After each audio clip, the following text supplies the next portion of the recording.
मी माझी कमिटमेंट पाळतोय. मी म्हणलं होतं तुम्हाला, पूर्व परीक्षा झाल्यावर आपण सोबत मुख्य परीक्षेची तयारी करणार आहोत. ज्यांची परीक्षा निघतीये त्यांनी पण सोबत राहायचंय, ज्यांना पेपर अवघड झालेला आहे त्यांनी पण सोबत राहायचं, कारण की आयोगाचं एकच मूलमंत्र आहे, गिव्ह अप करायचं नाही. दुसरी महत्वाची गोष्ट म्हणजे पुस्तकाला 10 वेळेस रिव्हिजन द्यायच्या ऐवजी PYQ 10 वेळेस वाचा, म्हणजे कळतं की त्या पुस्तकातलं काय पेपरला विचारलं जातं आणि आपल्याला त्या पुस्तकात काय वाचायचंय. ठीक आहे, चला मग मी आता घेऊन येतोय मुख्य परीक्षेच्या अनालिसिसची सिरीज, ज्याच्यामध्ये आजचा जो विषय आहे तो आहे अर्थशास्त्र. 2023 पासून 2026 पर्यंत जे काही अर्थशास्त्रावर कंबाईन ग्रुप बी, कंबाईन ग्रुप सी मुख्यला जे काही पेपर झाले आहेत त्याचे डिटेलमध्ये अनालिसिस करणार आहे. आजचा आपला जो पेपर आहे तो पेपर आहे महाराष्ट्र गट ब संयुक्त मुख्य परीक्षा जी आहे 17 मे 2026 ला झाली ती, आणि तिच्यातलं अर्थशास्त्रातल्या सगळ्या प्रश्नांचं डिटेलमध्ये अनालिसिस करणार, कॉन्सेप्ट पक्का करून. चला मग सुरुवात करू.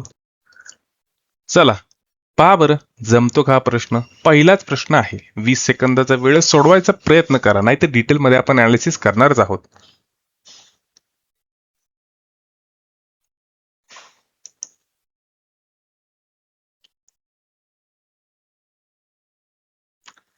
प्रश्न काय आहे ते, एकीकडे तुम्हाला व्यापार सिद्धांत दिलेले आहे आणि दुसरीकडे सिद्धांताचे जनक दिलेले, म्हणजे तुम्हाला जोड्या जुळवायच्या आहे. आता ह्या प्रश्नाचं जे उत्तर आहे ते आहे पर्याय क्रमांक 2. कसं ते आता डिटेलमध्ये पाहू. चला पहा बरं, जमतो का हा प्रश्न? पहिलाच प्रश्न आहे, 20 सेकंदाचा वेळ सोडवायचा प्रयत्न करा, नाही तर डिटेलमध्ये आपण अनालिसिस करणारच आहोत.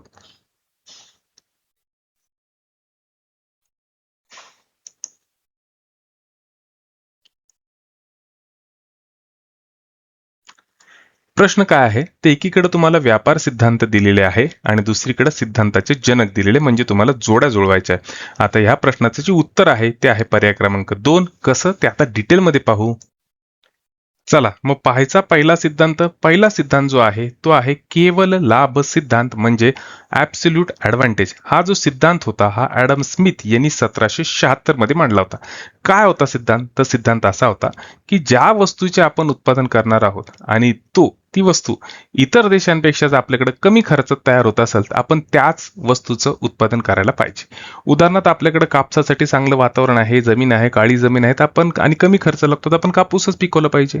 आता ते सौदी अरेबियामध्ये वगैरे जर का तिथं वाळवंट आहे हा, आणि तिथं तेल जास्त प्रमाणात उपलब्ध आहे, तर त्यांनी तिथं खनिज तेलाचंच उत्पादन केलं पाहिजे, त्यांनी थोडी कापसाची शेती करायला पाहिजे. म्हणजेच काय की जे त्याच गोष्टीचं उत्पादन करा की ज्याच्यामध्ये तुम्हाला उत्पादन खर्च कमी लागणार. हा जो सिद्धांत आहे तो आहे केवल लाभ सिद्धांत. दुसरा जो सिद्धांत आहे तो आहे तुलनात्मक व्यय सिद्धांत. आता तुलनात्मक व्यय सिद्धांत म्हणजेच काय, तर कंपॅरेटिव्ह ऍडव्हान्टेज. हा कुणी मांडला होता, तर डेव्हिड रिकार्डो यांनी मांडला होता. सिद्धांत काय होता, तर सर्व वस्तूंमध्ये चांगला असेल तरी कमी खर्चात, इथं त्यागात दिलेले कमी खर्चात जी वस्तू तयार करता येईल तीच तुम्ही तयार करा, तिचंच प्रोडक्शन करा. समजा आपल्याकडं आपण कम्प्युटर सुद्धा तयार करतो आणि आपल्याकडे आपण कपडे सुद्धा तयार करतो, पण कम्प्युटरचा प्रॉब्लेम असा आहे की आपल्याकडे लेटेस्ट टेक्नॉलॉजी नाही, आपण स्वतःला नेहमी अपडेट करू शकत नाही. ती टेक्नॉलॉजी अमेरिकेकडे R&D मध्ये बराच पैसा खर्च करतं.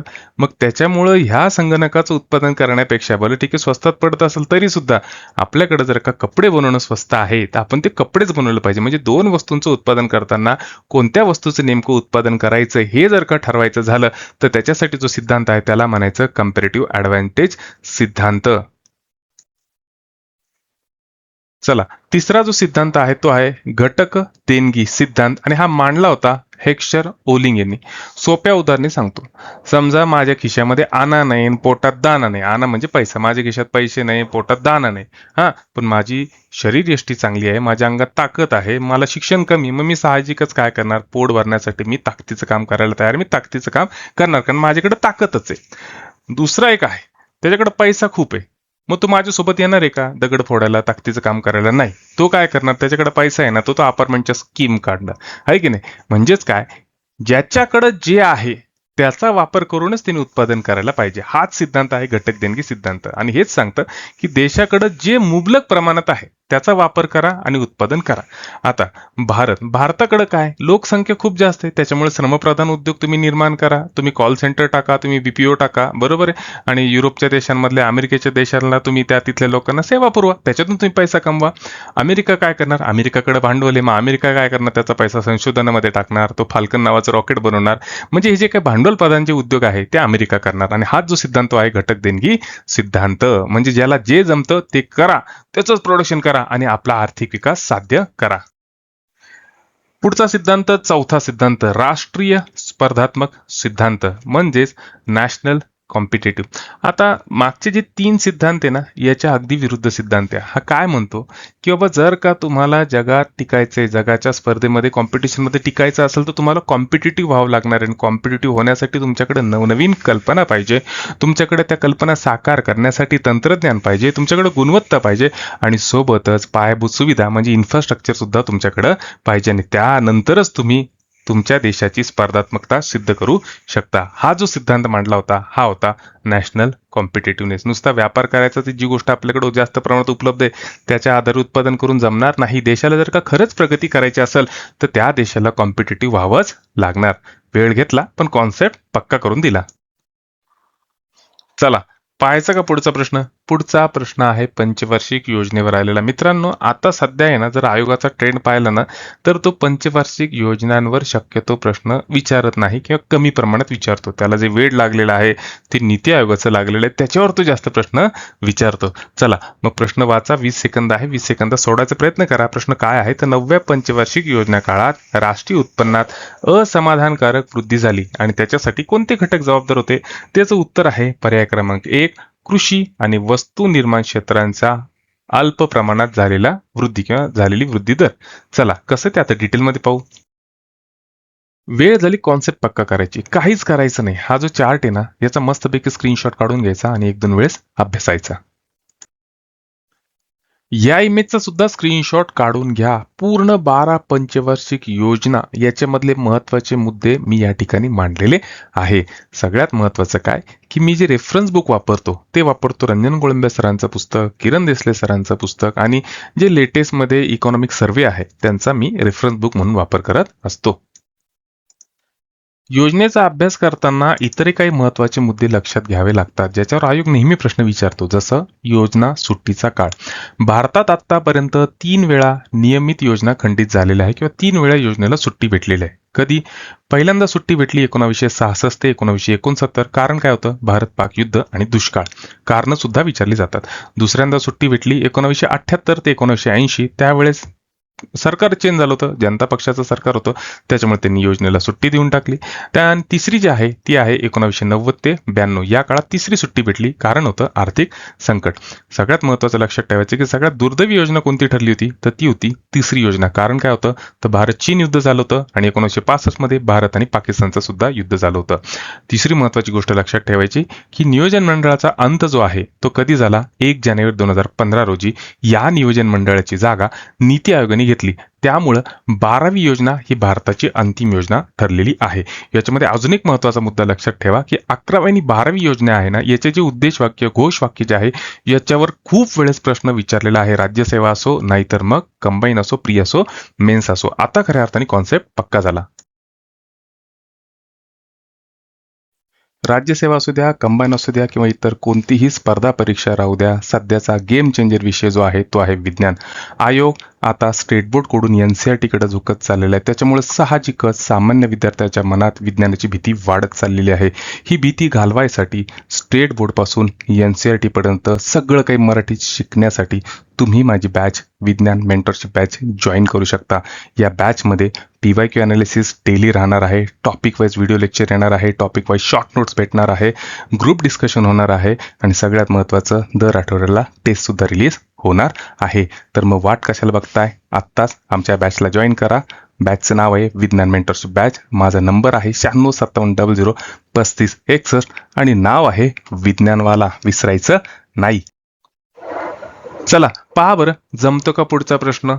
तसं पाहायचं झालं ना मित्रांनो, प्री अवघड आहे बरं का मेन्सपेक्षा. मेन्सला डायरेक्ट टू द पॉइंट प्रश्न विचारले जातात, प्रीला तरी घुमवून फिरून विचारले जातात. आणि जर का आपल्याला मेन्सला चांगले मार्क घ्यायचे असेल ना, तर जेवढं जमल तेवढं PYQचं अनालिसिस करा. आयोगाचा पॅटर्न लक्षात घ्या. आयोग पॅटर्न सोडत नाही, आयोग आवडीचे टॉपिक सोडत नाही, आयोग आवडीच्या टॉपिकवरच प्रश्न विचारतो. सगळ्यात पहिल्यांदा आपल्याला आयोगाचे आवडते टॉपिकच करायचे. त्यातलाच हा आयोगाचा आवडता टॉपिक प्रत्यक्ष आणि अप्रत्यक्ष कर आणि त्याच्याशी रिलेटेड असणाऱ्या समित्या. प्रश्न काय आहे? तर प्रश्न आहे की अप्रत्यक्ष करातील सुधारणा सुचवण्यासाठी टिंबटिंबमध्ये LK झा यांच्या अध्यक्षतेखाली एक समिती टाकण्यात आली होती. आणि ती कधी टाकण्यात आली? तर ती टाकण्यात आली होती जुलै 1976. आपल्याला सवय आपण डिटेलमध्ये कॉन्सेप्ट पक्का करणार. चला मग आता कॉन्सेप्ट पक्का करू. भारतातल्या कर सुधारणाच्या इतिहासामध्ये अप्रत्यक्ष करांच्या संदर्भात जी महत्वाची समिती टाकली गेली तिचं नाव होतं LK झा समिती. ही समिती 19 जुलै 1976 टाकली. या समितीचं नाव होतं अप्रत्यक्ष कर चौकशी समिती, म्हणजेच इनडायरेक्ट टॅक्सेशन इन्क्वायरी कमिटी. आता या समितीचं सगळ्यात क्रांतिकारी कार्य काय? तर याच समितीने सगळ्यात पहिल्यांदा वॅटची शिफारस केली होती. वॅट म्हणजे व्हॅल्यू ॲडेड टॅक्स. आयोग विनाकारण येत नाही हा, महत्वाच्या गोष्टींवरच आयोग होतो. वॅट म्हणजे व्हॅल्यू ॲडेड टॅक्स. आणि याच समितीच्या शिफारशीनुसार भारतात मॅन्युफॅक्चरिंग व्हॅल्यू ॲडेड टॅक्स म्हणजे मॅनवॅटची सुरुवात करण्यात आली. या समितीचं प्रमुख काम काय होतं? तर कास्केडिंग इफेक्ट कमी करायचा आणि अप्रत्यक्ष करांची रचना सुलभ करायची. चला मग सगळ्यात पहिल्यांदा कास्केडिंग इफेक्ट काय ते लक्षात घेऊ. मला करायची सोन्याची 1 तोळ्याची अंगठी. मी गेलो सोनाराच्या दुकानात. सोनार म्हणे की माझ्याकडे काही 1 तोळा अवेलेबल नाही. मी काय करतो, डीलरला सांगतो आणि 1 तोळा मागून घेतो. त्यांनी फोन केला डीलरला. डीलर म्हणला माझ्याकडे पण नाही, मला फॉरेनवरून मागवावं लागलं. त्यांनी काय केलं, डीलरनी फॉरेनला फोन केला, साऊथ आफ्रिकेला. बरोबर आहे, तिथून त्यांनी ते 1 तोळा सोनं मागवलं. समजा ती 1 तोळा सोन्याची किंमत झाली 100 रुपये. बरोबर आहे, ते 100 रुपये सोनं भारतात आलं, पण गव्हर्नमेंटने काय केलं, त्याच्यावर 10% टॅक्स लावला, इम्पोर्ट ड्युटी. बरोबर आहे, मग त्या सोन्याची किंमत झाली 110 रुपये. मग त्या डीलरला कितीला पडलं? 110 रुपयाला पडलं. त्यांनी त्याचं कमिशन त्याच्यात ऍड केलं 10 रुपये. 120 रुपयाला त्यांनी ती जे 1 तोळा सोनं आणलंय ते सोनाराला विकलं आपल्या. त्या सोनाराने काय केलं, त्याच्यापासून अंगठी तयार केली. त्याच्यामध्ये समजा त्याला 30 रुपये खर्च आला. मग त्यांनी तीच अंगठी मला 150 रुपयाला दिली. आता या 150 रुपयावर परत गव्हर्नमेंट काय करतंय, परत 10% टॅक्स लावतंय. म्हणजे या 150ला परत 15 रुपये टॅक्स. म्हणजे मला ती अंगठी पडली 165 रुपयात. म्हणजे सोन्यापासून अंगठी बनवायसाठी 2 टप्पे येतो. एक तर सोनं मागवायचं पहिली प्रोसेस, आणि दुसरं त्या सोन्यापासून अंगठी तयार करायची. या दोन्ही टप्प्यावर जो टॅक्स लावला गेला हा चुकीच्या पद्धतीने लावला गेला. का? कारण की दोन्ही पद्धतीमध्ये एकूण रकमेवर टॅक्स लावला गेला. कास्केडिंग इफेक्ट जर का कमी करायचा असेल तर व्हॅल्यू ॲडिशनवर टॅक्स लावायचा. 100 रुपयाचं तुम्ही सोनं आणलं, ठीक आहे, त्याच्यामध्ये तुम्ही 50 रुपयाचाच किंवा 30 रुपयाचं व्हॅल्यू ॲडिशन केलं, 30 रुपयाचाच खर्च करून तुम्ही सोन्याची अंगठी केली. म्हणजे दुसऱ्या टप्प्यामध्ये मला 3च रुपये टॅक्स लागायला पाहिजे होता, तिथं मला 15 रुपये टॅक्स लागला. हाच कास्केडिंग इफेक्ट कमी करण्यासाठी आणि अप्रत्यक्ष कराची रचना सुलभ करण्यासाठी या LK झा समितीच्या शिफारशींचा उपयोग झाला. LK झा समितीबद्दल तर आपला कॉन्सेप्ट पक्का झाला, पण आणखीनही काही अशा समित्या आहे की ज्याच्यावर आयोग वारंवार येतो आणि प्रश्न विचारतो. त्यातली सगळ्यात पहिली जर समिती म्हणली तर ती होती मे 1953 मध्ये टाकण्यात आलेली कर आकारणी चौकशी आयोग, म्हणजेच taxation inquiry commission. Doctor John Mathai यांच्या अध्यक्षतेखाली ही समिती टाकण्यात आली होती किंवा हा आयोग टाकण्यात आला होता. दुसरी जी महत्वाची समिती आहे ती मार्च 1991 या काळामध्ये भारतात जेव्हा आर्थिक उदारीकरणाचं वारं वाहत होतं, आपण आर्थिक उदारीकरणाचं धोरण स्वीकारलं होतं, त्या काळामध्ये ऑगस्ट 1991 मध्ये डॉक्टर राजा चलैया यांच्या अध्यक्षतेखाली अतिशय महत्वाची कर सुधारणा समिती टाकण्यात आली. तिसरी महत्वाची समिती जर म्हणली तर डिसेंबर 2001 या काळखंडात विजय केळकर यांच्या अध्यक्षतेखाली प्रत्यक्ष आणि अप्रत्यक्ष कराच्या सुधारणासाठी टाकण्यात आलेली केळकर टास्क फोर्स. या समितीचं सगळ्यात महत्वाचं काम म्हणजे त्यांनी राष्ट्रीय स्तरावर GST म्हणजे गुड्स अँड सर्व्हिस टॅक्स लागू करण्याची प्राथमिक शिफारस केली होती. आणखीन एक महत्वाची समिती जिथं आयोग प्रश्न विचारतो ती आहे वांचू समिती. वांचू समिती 1970 टाकण्यात आली होती. तिचं काम काय होतं तर प्रत्यक्ष कर आणि काळा पैशाचा अभ्यास करायचा आणि शिफारशी सुचवायच्या. आता खऱ्या अर्थाने कॉन्सेप्ट पक्का झालेला आहे. चला मित्रांनो, तुम्हाला एक फुकटचा गेस देऊन टाकतो. काही नाही झालं ना तर कमीत कमी नीती आयोग करा. अर्थशास्त्र तुम्ही 1 मार्क नक्की आणणार. अरविंद पानगडिया साहेब आणि नीती आयोग याच्यावर आयोग नेहमी प्रश्न विचारतो, प्री असू द्या नाही तर मेन्स असू द्या. चला, या ठिकाणी प्रश्न काय विचारलेला आहे तर प्रश्न विचारलेला आहे की 16व्या वित्त आयोगासंदर्भात पुढील विधान विचारत या आणि बरोबर विधान मला सांगा. प्रश्न मग विधान काय आहे तर अरविंद पानगडिया हे 16व्या वित्त आयोगाचे अध्यक्ष आहे, एकदम बरोबर. आणि दुसरं, 16व्या वित्त आयोगाची जी मुदत आहे ती 1 एप्रिल 2026 पासून 31 मार्च 2031 एवढी आहे. आता कॉन्सेप्ट पक्का करू. चला, सगळ्यात पहिल्यांदा वित्त आयोग काय ते समजून घेऊ. भोळ्या भाषेत सांगतो की गव्हर्नमेंटकडे ना, केंद्र सरकारकडे ना टॅक्स रुपी खूप पैसा जमा होतो.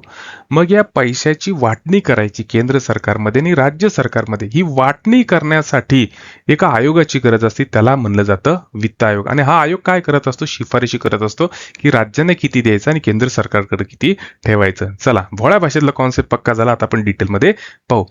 हा जो वित्त आयोग आहे याला घटनात्मक दर्जा आहे. घटनेच्या कलम 280 नुसार राष्ट्रपतीद्वारे दर 5 वर्षांनी किंवा जेव्हा आवश्यकता आहे त्याच्यानुसार या वित्त आयोगाची म्हणजे फायनान्स कमिशनची स्थापना केली जाते. आता हा आता झाला केंद्र स्तरावरचा वित्त आयोग. राज्य स्तरावर सुद्धा वित्त आयोग आहे आणि त्याची स्थापना कलम 243 नुसार करण्यात येते. सोबतच आणखीन एक महत्वाचं आहे ज्याच्यावर आयोग प्रश्न विचारतो ते म्हणजे जीएसटी काउन्सिल. जीएसटी काउन्सिल याची स्थापना कलम 279 नुसार केली जाते. म्हणजे मी केंद्रीय वित्त आयोग सांगितला, राज्य वित्त आयोग सांगितला आणि महत्वाचं आहे ना जीएसटी, त्या आयोगाबद्दल सुद्धा तुम्हाला घटनात्मक कलम सांगितलेलं आहे. पेपरला विचारलं जातं म्हणून डिटेलमध्ये सांगतो एवढं. त्याच्यानंतर आता आपल्याला काय करायचं, कंपॅरेटिव्ह अभ्यास करायचा. कंपॅरेटिव्ह अभ्यास कशासाठी की हा जर का 16वा वित्त आयोग आहे तर 15वा वित्त आयोग कोणता होता, त्याचे अध्यक्ष कोण होते, 14वा कोणता होता, त्याचे अध्यक्ष कोण होते, त्यांनी काय शिफारशी केल्या होत्या. मग सगळ्यात पहिल्यांदा पाहायचं की हा जो 14वा वित्त आयोग होता याचे अध्यक्ष होते Y.V. रेड्डी. यांनी सांगितलं होतं की राज्यांचा केंद्रीय करामध्ये जो वाटा आहे तो 32% 42% वाढवा. हा ऐतिहासिक निर्णय होता आजपर्यंतचा त्या काळातला. त्याच्यानंतर आला 15वा वित्त आयोग ज्याचे अध्यक्ष होते NK सिंग. यांनी काय सांगितलं की जम्मू काश्मीर आणि लडाख या केंद्रशासित प्रदेशांच्या निर्मितीमुळे राज्यांचा जो काही करामध्ये वाटा आहे तो 41% पर्यंत न्या. त्याच्यानंतर पुढचा जो आयोग होता तो आहे 16वा वित्त आयोग ज्याचे अध्यक्ष आहे सध्या अरविंद पानगडिया. केंद्र सरकारने 31 डिसेंबर 2023 रोजी नीती आयोगाचे माजी उपाध्यक्ष डॉक्टर अरविंद पानगडिया यांच्या अध्यक्षतेखाली 16व्या वित्त आयोगाची स्थापना केली. आणि या आयोगाचा जो कार्यकाल आहे तो आहे 2026 ते 2031 म्हणजे 5 वर्षाचा. खतम नाही व्हा, अजून खूप पाहायचा वेळ घेणार पण कॉन्सेप्ट पक्काच करून देणार. मग या 16व्या वित्त आयोगाकडे महत्वाची अशी 4 कामं दिली. कोणती कामं होती? सगळ्यात पहिल्यांदा कर रूपाने जो काही पैसा उभा राहणार आहे त्याची केंद्र आणि राज्यांमध्ये कशी वाटणी करायची त्याच्या संदर्भातले निकष द्या. दुसरं काम देण्यात आलं की भारताच्या संचित निधीतून म्हणजे कॉन्सोलिडेटेड फंड ऑफ इंडिया मधून जी काही अनुदानं दिली जातात राज्यांना त्याची तत्व सांगा. तिसरं काम सांगण्यात आलं की स्थानिक स्वराज्य संस्थांचं सक्षमीकरण करण्यासाठी राज्यांच्या संचित निधीमध्ये वाढ कशी करता येईल त्याच्याबद्दल तुम्ही उपाय सुचवा. आणि चौथं काम जे होतं ते होते की बाबा आपत्ती व्यवस्थापन म्हणजे डिझास्टर मॅनेजमेंट कायद्याअंतर्गत जो काही आपत्ती व्यवस्थापन निधी आपण गोळा करतो त्याचं तुम्ही पुनर्विलोकन करा. आयोगाला या 4 शिफारशींसाठी कामं करायची होती, त्यांनी कामाला सुरुवातही केली आणि आता लेटेस्ट मधले त्याच्या शिफारशी सुद्धा आल्या, त्या सुद्धा पाहून घेऊ. मित्रांनो, मी काय करतो माहिती का, मी फक्त PYQचं उत्तर देत नाही, 4 पर्याय एक्सप्लेन नाही करत, मी त्याच्या पुढे जाऊन सांगतो. का? कारण की आज जर का आयोगाने या ठिकाणी प्रश्न विचारलाय तर आयोग इथं फिरून येऊ शकतो, वेगळ्या पद्धतीने येऊ शकतो, वेगळा प्रश्न विचारू शकतो. त्याच्यामुळे माझ्यासाठी हा कॉन्सेप्ट महत्वाचा आहे आणि तो तुम्हाला क्लिअर करणं सुद्धा गरजेचं आहे. म्हणूनच मी थोडा डिटेलमध्ये व्हिडिओ बनवत असतो. मग आयोग कामाला लागला आणि त्यांनी शिफारशी दिल्या. शिफारशी कशासाठी? तर केंद्र सरकारकडे जो काही कररूपी पैसा गोळा होतो त्यातून राज्यांना किती वाटा द्यायचा आणि तो वाटा देताना कुठले निकष फॉलो करायचे याच्यासाठी त्यांनी शिफारशी दिल्या. आता हे जे निकष आहे ना, जे क्रायटेरिया आहे ना, हे स्टँडर्ड आहे, सगळ्या आयोगांसाठी सारखेच आहे. फरक फक्त एवढाच होतो, काही आयोग जास्त टक्केवारी देतात एखाद्या निकषाला धरून आणि काही आयोग कमी टक्केवारी देतात. आपण काय करू, जो लेटेस्ट मधला 15वा वित्त आयोग आहे जो आपल्यासाठी महत्वाचा आहे आणि आत्ताचा 16 वित्त आयोग या दोघांचा कंपॅरेटिव्ह अभ्यास करू, कारण आयोग दोन्हीवर प्रश्न विचारू शकतो. मग याच्यातला सगळ्यात पहिला निकष आहे उत्पन्नातील तर म्हणजे इन्कम डिस्टन्स. याचा अर्थ काय होतो की दिलेलं राज्य श्रीमंत आहे का गरीब आहे हे पाहायचं. आणि जो निधी आहे ना तो गरीब राज्यांना जास्त जाऊ द्या, श्रीमंत राज्यांना कमी दिला तरी चालेल. म्हणजे राज्यांना जो काही पैसा वाटायचा आहे त्याच्यासाठी सगळ्यात महत्वाचा निकष म्हणलं तर उत्पन्नातील अंतर. 15वा वित्त आयोग म्हणतो की या निकषाच्या आधारे तुम्ही राज्यांना 45% रक्कम द्या. आणि 16वा वित्त आयोग सांगतो की या निकषाच्या आधारे किंवा या निकषाला 16व्या वित्त आयोगाने 42.5% वेटेज दिलं. त्याच्यानंतर दुसरा जो निकष आहे तो आहे लोकसंख्या. त्याच्यासाठी 2011ची लोकसंख्या प्रमाणभूत मानण्यात आली आणि लोकसंख्येच्या आधारे 15वा वित्त आयोग किंवा या निकषाला 15व्या वित्त आयोगाने 15% वेटेज दिलं, तर 16व्या वित्त आयोगाने 17.5% वेटेज दिलं. क्षेत्रफळाचा जो निकष आहे त्याला 15वा वित्त आयोग 15% निकष देतो, तर 16वा वित्त आयोग जो आहे तो 10% निकष देतो. म्हणजे भौगोलिकदृष्ट्या मोठ्या राज्यांचा जो काही फायदा होत होता तो आता 5% कमी करण्यात आला. त्याच्यानंतर वन आणि पर्यावरण म्हणजेच फॉरेस्ट आणि इकॉलॉजी या निकषासाठी 10% वेटेज 15व्या वित्त आयोगाने दिलं, तेवढंच वेटेज 16व्या वित्त आयोगाने सुद्धा दिलं. त्याच्यानंतर लोकसंख्याशास्त्रीय कामगिरी म्हणजेच डेमोग्राफिक परफॉर्मन्स याच्यासाठी 15व्या वित्त आयोगाने या निकषाला 12.5% वेटेज दिलं होतं, तर 16व्या वित्त आयोगाने या निकषाला 10% वेटेज दिलं होतं. फरक फक्त एवढाच होता, 15वा वित्त आयोग हा निकष एकूण प्रजनन दर म्हणजे टोटल फर्टिलिटी रेटच्या आधारे ठरवत होता, तर 16व्या वित्त आयोगाने मात्र साधारणतः 1971 ते 2021 दरम्यान लोकसंख्या नियंत्रित ठेवणाऱ्या राज्यांना अधिक भार दिला. त्याच्यानंतर कर आणि वित्तीय प्रशासन या निकषासाठी 15व्या वित्त आयोगाने 2.5% वेटेज ठेवलं होतं. 16व्या वित्त आयोगाने हे सगळंच काढून टाकला, हा निकषच रद्द करून टाकला. त्याच्यानंतर नवीन निकष एक ऍड झालेला आहे, जीडीपीतलं योगदान, कॉन्ट्रीब्युशन टू जीडीपी. जो राज्य किंवा जे राज्य केंद्र सरकारच्या जीडीपीला सगळ्यात जास्त कॉन्ट्रीब्यूट करतं त्या राज्यांना सुद्धा फायदा झाला पाहिजे. उदाहरणार्थ महाराष्ट्र आणि गुजरात, आपल्याकडून जीडीपीचं कलेक्शन खूप होतं देश स्तरावर आणि आपल्याला जर का त्याचा फायदा झाला तर कसं होईल. मग याच्यासाठी हा निकष टाकण्यात आला, जीडीपीतील योगदान. 15व्या वित्त आयोगाने याला कुठल्याही प्रकारचं वेटेज दिलं नव्हतं, मात्र 16व्या वित्त आयोगाने याला 10% वेटेज दिलं आणि हा या आयोगाचा सगळ्यात मोठा क्रांतिकारी निर्णय मानला जातो आणि याचा फायदा महाराष्ट्र, तामिळनाडू आणि गुजरात यासारख्या राज्यांना होणार आहे. मित्रांनो, याचा स्क्रीनशॉट काढून घ्या, कारण की खूप महत्वाचा आहे. आयोग इथं प्रश्न विचारणार आणि विचारणारच.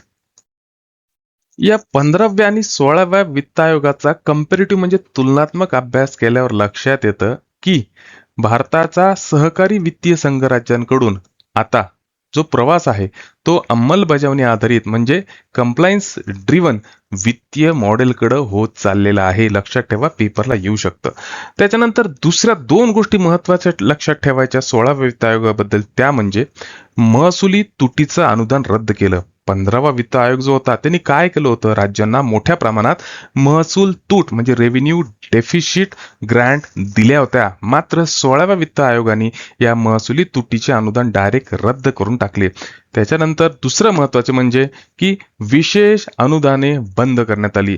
16व्या वित्त आयोगाने क्षेत्र विशिष्ट आणि राज्य विशिष्ट जे काही अनुदाने दिली जायची याच्या अगोदर ती सगळीच्या सगळी अनुदानं या 16व्या वित्त आयोगाने बंद करून टाकली. ही 2 महत्वाच्या गोष्टी लक्षात ठेवा, विचारल्या जाऊ शकतात. तर आता खऱ्या अर्थाने कॉन्सेप्ट पक्का झाला.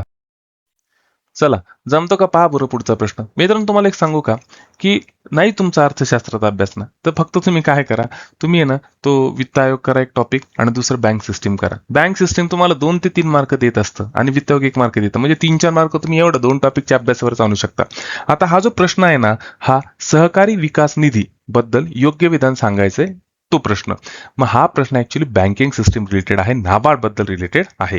या ठिकाणी प्रश्न विचारलेला आहे की सहकारी विकास निधी बद्दल तुम्हाला योग्य विधानं सांगायची आहे. खालील तुम्हाला 3 विधानं दिलेली, त्याच्यातली योग्य कोणती ती पाहायची आणि याचं उत्तर आहे वरील तिन्हीच्या तिन्ही विधानं योग्य आहे. की हा जो सहकार विकास निधी जो आहे हा कुणी स्थापन केला, नाबार्डने स्थापन केला. स्थापना कधी झाली, 93ला झाली आणि उद्देश काय होता तर सहकारी पतसंस्थांचे मजबूतीकरण करायचं. झालं का आपलं? नाही, आता आपल्याला कॉन्सेप्ट पक्का करायचा आहे. मग हा जो निधी आहे ना, सहकारी विकास निधी म्हणजे सीडीएफ, हा स्थापन कधी झाला? 1992-93ला. कुणी केला? नाबार्डनी केला. कशासाठी केला तर सहकारी पतसंस्था आणि सहकारी बँकांची संस्थात्मक क्षमता आणि सशक्तीकरण करण्यासाठी. त्याच्यानंतर एवढाच एक निधी महत्वाचा आहे का नाबार्डचा? नाही. आणखीन 3 महत्वाचे निधी आहेत ज्याच्यावर आयोग नेहमी प्रश्न विचारतो. दुसरा महत्वाचा निधी म्हणजे ग्रामीण पायाभूत सुविधा विकास निधी म्हणजेच RIDF, rural infrastructure development fund. काय हा आला कधी? 1995-96 ला. कुणी स्थापन केला? नाबार्डनीच केला. कशासाठी केला? तुम्हाला सांगू का की गावाच्या विकासाची जबाबदारी ही बँकांवर टाकण्यात आलेली आहे. बँका जर का 100 रुपयाचं कर्ज वाटताय तर गव्हर्नमेंटने त्याच्यावर बंधन टाकलेलं आहे की कमीत कमी तुम्ही तुमच्या कर्जातलं 40% रक्कम तरी तुम्ही गावांना वाटली पाहिजे. जर एखादी बँक 40%चं टार्गेट कंप्लीट करण्यामध्ये सक्सेसफुल नाहीये किंवा ती तिचं टार्गेट कंप्लीट करत नाहीये, तिने समजा 30% रक्कम गावामध्ये वाटली, 10% रक्कमचं टार्गेट तिने नाही कंप्लीट केलं, तर अशा वेळेस ती 10% रक्कम ही या RIDF मध्ये जमा केली जाते आणि या फंडचा वापर ग्रामीण भागामध्ये रस्ते पूल बांधण्यासाठी आणि गावाचा सर्वांगीण विकास करण्यासाठी केला जातो. तिसरं महत्वाचा जो निधी आहे तो आहे वित्तीय समावेशन निधी म्हणजेच FIF. याची स्थापना 2007-8 मध्ये झाली, नाबार्ड कडूनच झाली. सगळ्यात महत्वाचा उद्देश काय तर ग्रामीण भागातील जनता आणि बँकांमध्ये डिजिटल बँकिंग आणि वित्तीय साक्षरता वाढवणे. त्याच्यानंतर चौथा महत्वाचा गट म्हणला किंवा चौथा महत्वाचा निधी जर म्हणला तर तो आहे स्वयंसहाय्यता गट म्हणजे बँक जोडणी कार्यक्रम SHG BLP. याची स्थापना 1992 ला झाली. काय आजचे जे बचत गट दिसतात ना ते बचत गट म्हणजेच हा स्वयंसहाय्यता गट. याची स्थापना झाली 1992 ला. कुणी केली? नाबार्डने केली. पण सगळ्यात महत्वाचं काय लक्षात ठेवायचं तर बांगलादेशचे अर्थशास्त्रज्ञ मोहम्मद युनिस यांची ग्रामीण बँक याच्याकडून प्रेरणा घेऊन या नाबार्डने हा प्रोजेक्ट सुरू केला होता. आणि सगळ्यात महत्वाचं सध्या हा जगातला सगळ्यात मोठा मायक्रो फायनान्सिंगचा कार्यक्रम म्हणजे सूक्ष्म वित्त कार्यक्रम आहे. आत्ता खऱ्या अर्थाने कॉन्सेप्ट पक्का झाला. मित्रांनो, जमलं त्याचा स्क्रीनशॉट काढून घ्या. महत्वाची माहिती आहे, पेपरला विचारली जाऊ शकते. अजून संपलं नाही बरं का. आपले एकच ब्रीद वाक्य काय? जब तक तोडेंगे नाही तब तक छोडेंगे नाही. अजून बाकी आहे आपला कॉन्सेप्ट पक्का करायचा. आता पाहिजे या निधी संदर्भातले महत्वाचे प्रकल्प ज्याच्यावर आयोग प्रश्न विचारू शकतो. सगळ्यात पहिला प्रकल्प जो आहे तो आहे ई शक्ती प्रकल्प. कशाशी निगडीत आहे तर हा नाबार्डचा एक पथदर्शी प्रकल्प आहे जो SHG BLP शी निगडीत आहे म्हणजे स्वयंसहाय्यता गटाशी निगडीत असलेला हा प्रोजेक्ट आहे. याचा उद्देश काय तर देशातल्या सर्व महिला बचत गटांचे आर्थिक व्यवहार ऑनलाईन करायचं आणि त्याच्यामुळं बँकांना या महिलांना कर्ज देणं सोपं होईल आणि सुरक्षित होईल. त्याच्यानंतर दुसरं जी माहिती आहे ती आहे वित्तीय समावेशन म्हणजेच फायनान्शियल इन्क्लुजन म्हणजे सगळ्यांचा समावेश करून घ्या. आर्थिक विकास करताना कोणाला पण बाहेर नाही सोडायचं. मग हा जो FIF नावाचा जो निधी आहे हा C रंगराजन समिती जी 2006 ला टाकण्यात आली होती तिच्यानुसार हा तयार करण्यात आलेला आहे, त्या समितीच्या शिफारशीनुसार. याच्यामध्ये झालं काय तर 2 स्वतंत्र निधींचे म्हणजेच फायनान्शियल इन्क्लुजन फंड आणि फायनान्शियल इन्क्लुजन टेक्नॉलॉजी फंड यांचं एकत्रीकरण करण्यात आलं 2015 मध्ये आणि त्यातून हा FIF हा निधी बनवला गेला.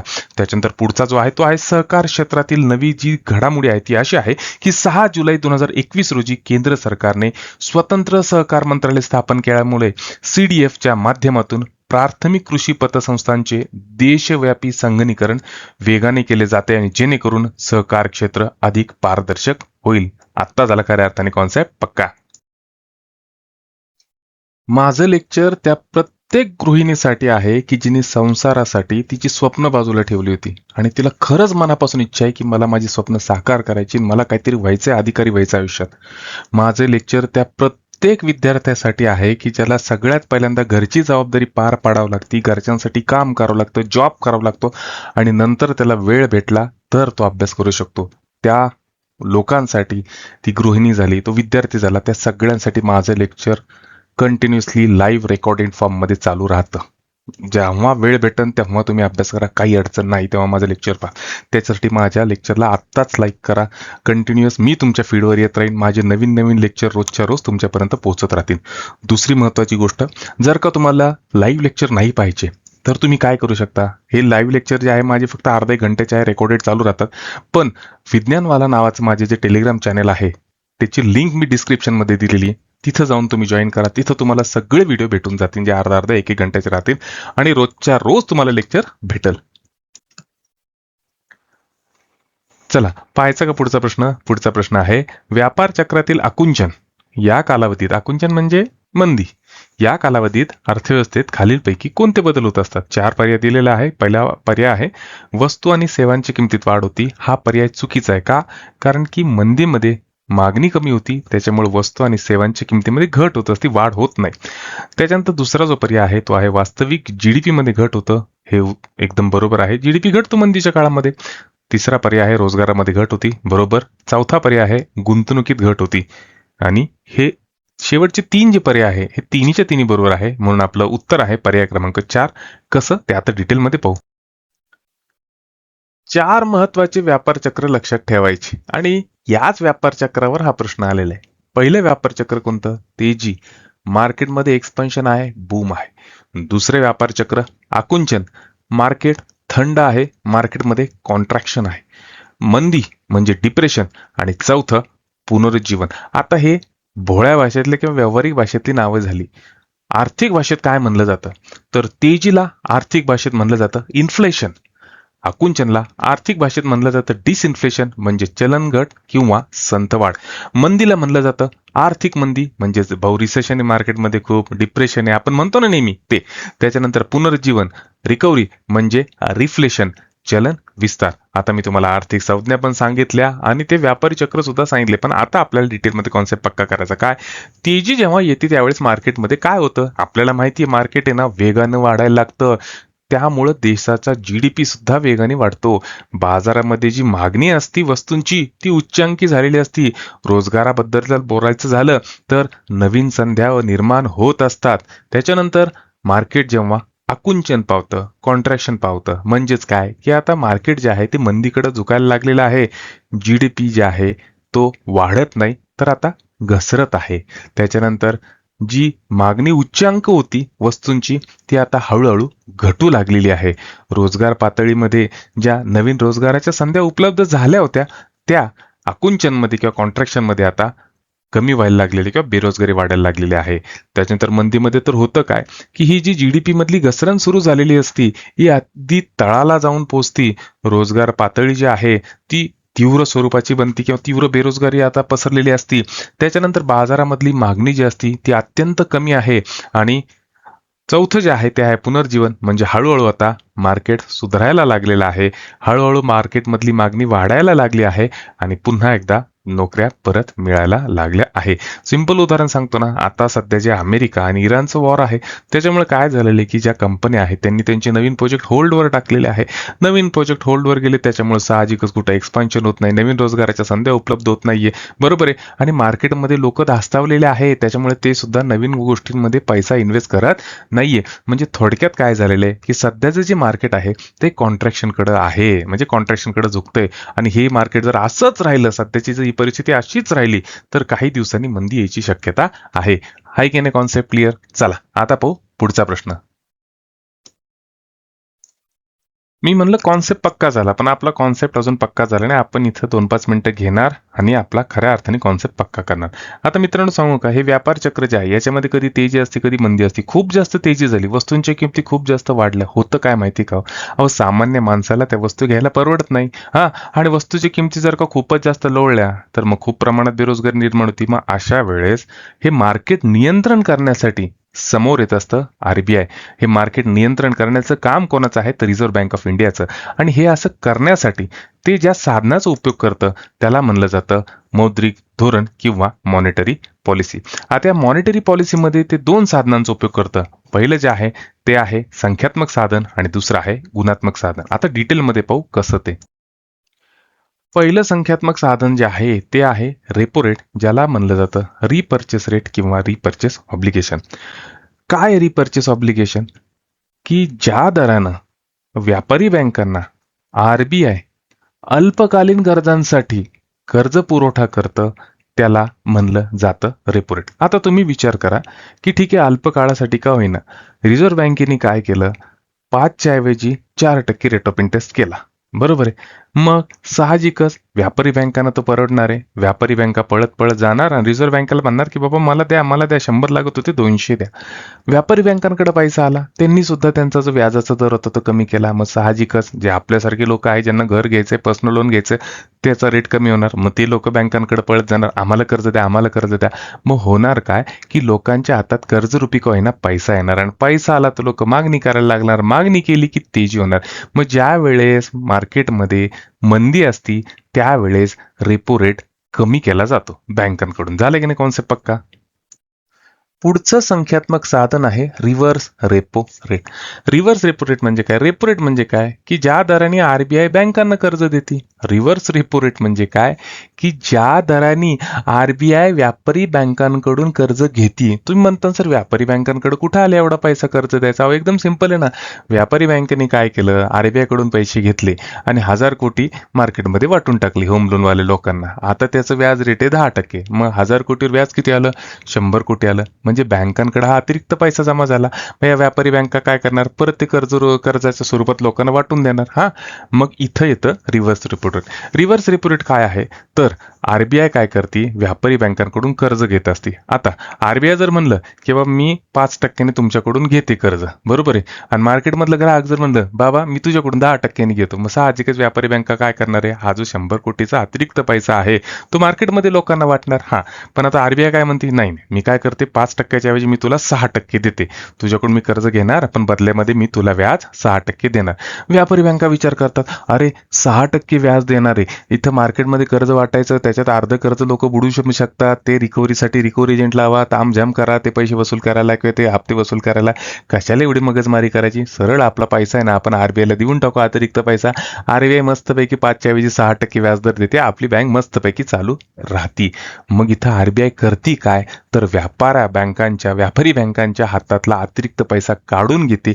अतिरिक्त पैसा काढून घेतल्यामुळे व्यापारी बँकांची कॅपॅसिटी कमी होऊन जाते कर्ज वाटायची, आणि कर्ज व्यापारी बँकांनी वाटलंच नाही तर मार्केटमध्ये पैसा येत नाही तर मागणी वाढत नाही.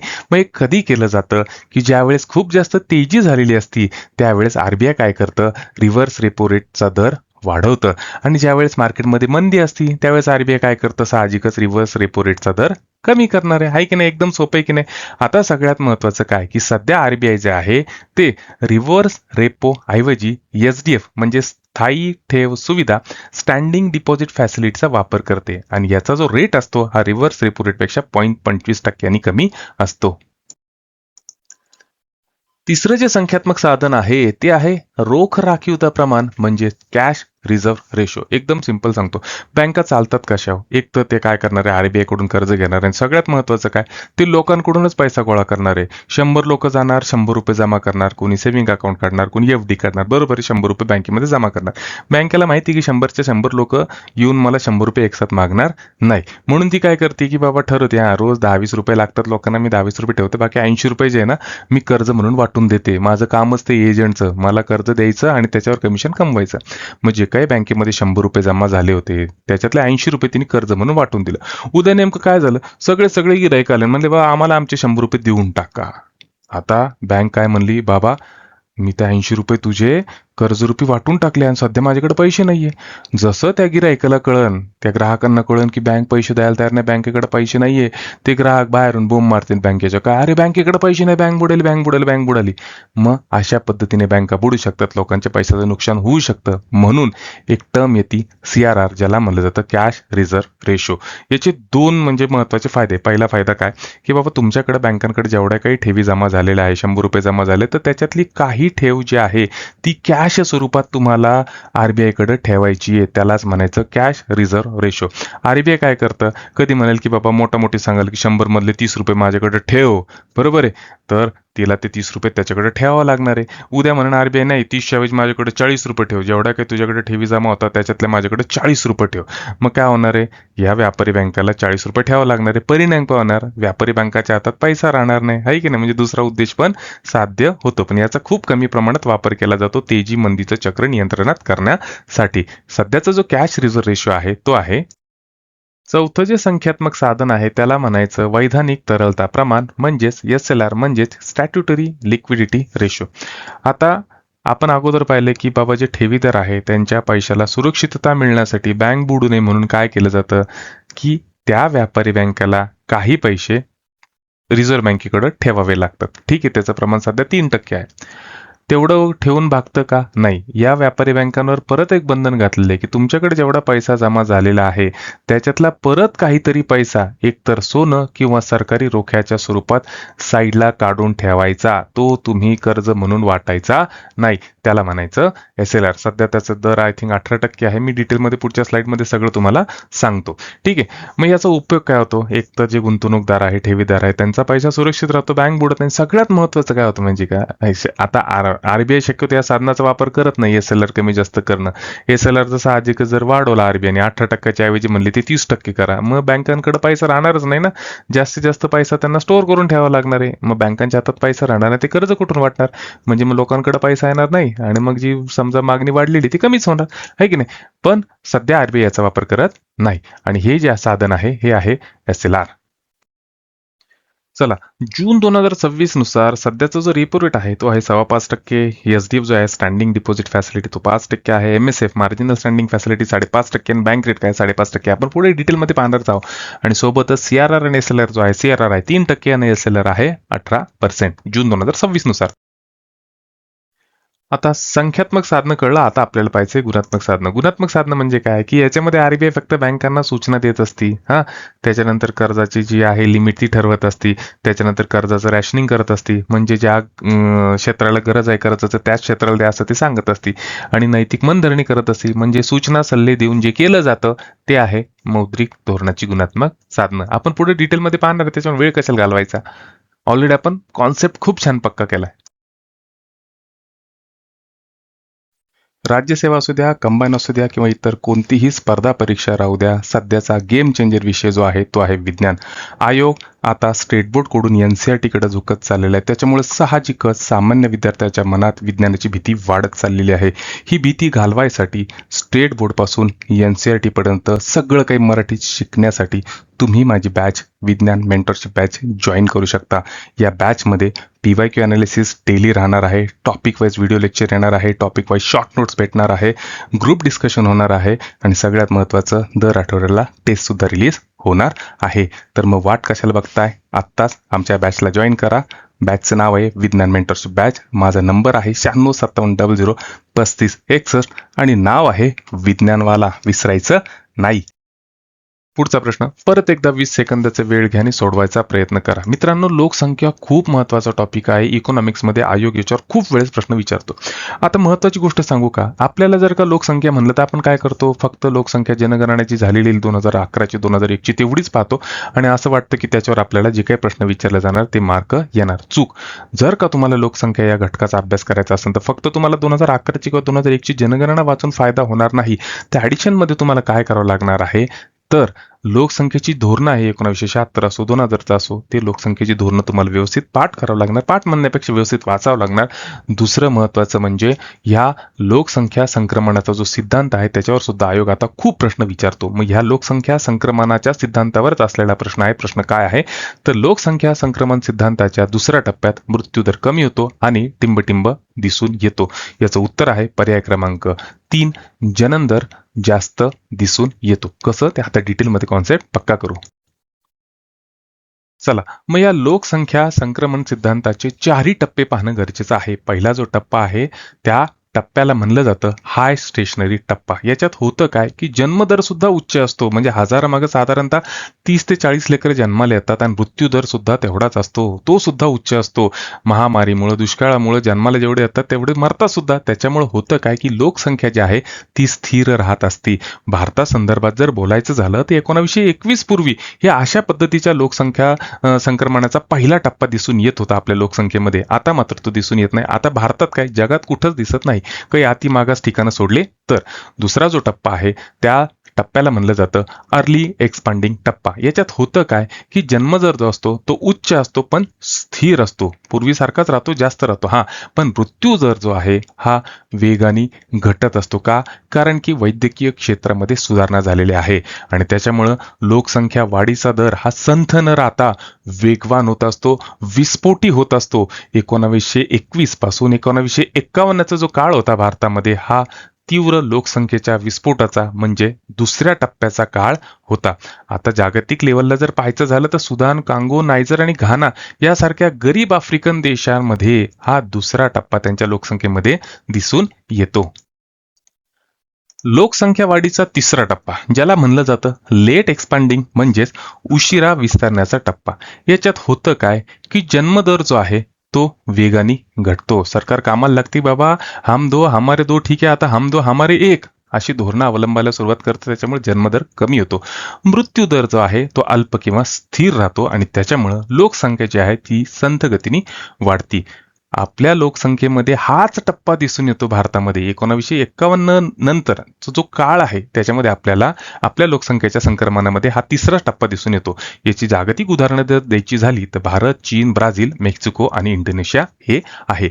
चौथा जो टप्पा आहे हा खूप इंटरेस्टिंग आहे. त्याचं नाव आहे लो स्टेशनरी टप्पा. लोकसंख्या संक्रमणाचा चौथा महत्वाचा टप्पा लो स्टेशनरी टप्पा म्हणजेच कमी स्थिर टप्पा. याच्यात होतं काय की जन्मदर ना हा अत्यंत कमी वेगाने वाढतो. का बरं? हम दो हमारे कुछ नहीं, हम सिर्फ लिव्हिंग में रहेंगे, हमको बच्चे नहीं चाहिए. आजकालची जी टेंडन्सी आहे ना की आम्ही सोबत राहू पण आम्हाला मुलं बाळं नको. युरोपियन देशांमध्ये ही टेंडन्सी खूप पाहायला भेटते आणि त्याच्यामुळे काय होतं की जन्मदर तिथं अत्यंत घटतो किंवा कमीच होऊन जातो.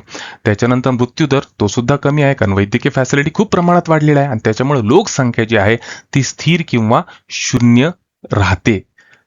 हा जो आहे भारताचा जो लोकसंख्याचा जो आता प्रवास आहे तो ह्याच दिशेने सुरू झालेला आहे. आणि ऑलरेडी जागतिक लेवलला जर पाहायचं झालं तर Germany, Japan, Sweden, United kingdom यासारख्या देशांमध्ये लोकसंख्या वाढत नाही. लोकसंख्येमध्ये म्हाताऱ्यांचं प्रमाण वाढायला लागलेलं आहे. त्याच्यामुळे तिथले लोक आता प्रमोट करतात की तुम्ही मुलांना जन्म द्या, आम्ही तुम्हाला टॅक्समध्ये बेनिफिट देऊ. हा चौथा टप्पा. अशा पद्धतीने आपण चारीच्या चारी टप्पे पाहिलेले आहे. पेपरला सगळं विचारलं जाऊ शकतं, त्याच्यामुळे व्यवस्थित अभ्यास करा. पहा बरं पुढचा प्रश्न जमतो का? 20 सेकंदाचा वेळ आहे. प्रश्न काय आहे तर महाराष्ट्र मानव विकास अहवाल 2012 नुसार मानव विकासाच्या खालीलपैकी कोणत्या निर्देशांकामध्ये जिल्ह्यांतर्गत राज्यभर असमानता कायम आहे? याचं उत्तर आहे पर्याय क्रमांक 3. चारीच्या चारी जे विधान किंवा पर्याय दिलेले आहे ते बरोबर आहे. त्या चारही पर्यायामध्ये असमानता दिसते.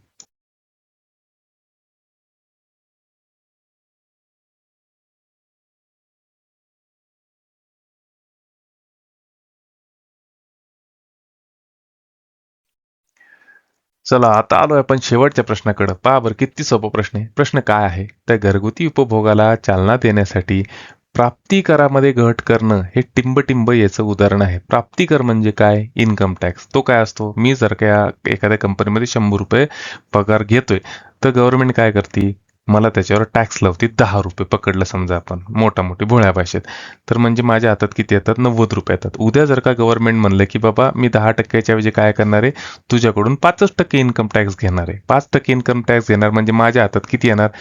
90च्या ऐवजी आता 95 रुपये यायला लागणार आणि 95 रुपये आले म्हणजे 5 रुपये माझ्याकडे एक्स्ट्रा आलेले. मग मी साहजिकच मार्केटमध्ये जाणार, मला हे पाहिजे, मला ते पाहिजे, मला ही वस्तू घ्यायची, मला ती वस्तू घ्यायची, मी मागणी करायला लागणार.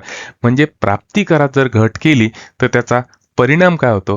तर हे कशाचं उदाहरण आहे तर विस्तारित मागणीजन्य धोरणाचंच म्हणजेच एक्सपान्शनरी डिमांड साईड पॉलिसीचं. आता आपण डिटेलमध्ये पाहू.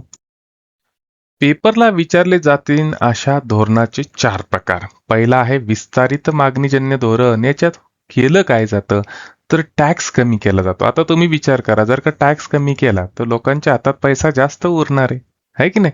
त्याच्यामुळे लोकांची खरेदी शक्ती वाढणार आहे, लोक मागणी करायला लागणार आहे. दुसरं जे धोरण आहे त्याला म्हणायचं संकुचित मागणीजन्य. याच्यामध्ये काय केलं जातं? टॅक्स वाढवले जातात. टॅक्स वाढवल्याने काय होणार आहे की लोकांच्या हातात पहिल्यांदा जास्त पैसा येत होता, आता टॅक्स वाढवला तर लोकांच्या हातात कमी पैसा येणार. सुरुवातीला 10% होता इन्कम टॅक्स, आता 20% केला. सुरुवातीला 90 रुपये येत होतं तर 80 रुपये यायला लागले. म्हणजे साहजिकच लोकांची मागणी कमी होणार.